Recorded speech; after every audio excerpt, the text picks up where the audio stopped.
अस्सलामुअलैकुम दोस्तों, welcome back to our channel find Urdu. Memorandum.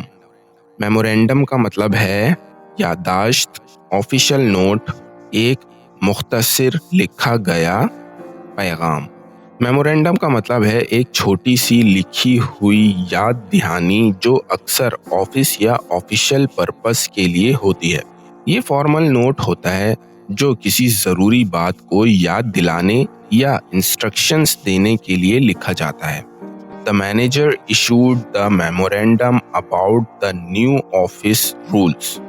Manager ने नए दफ्तर के कवायद पर एक याददाश्त जारी की। तो दोस्तों, मेमोरेंडम का मतलब है एक छोटी और रस्मी लिखी हुई याद दहानी जो किसी ज़रूरी बात या रूल को समझाने के लिए होती है।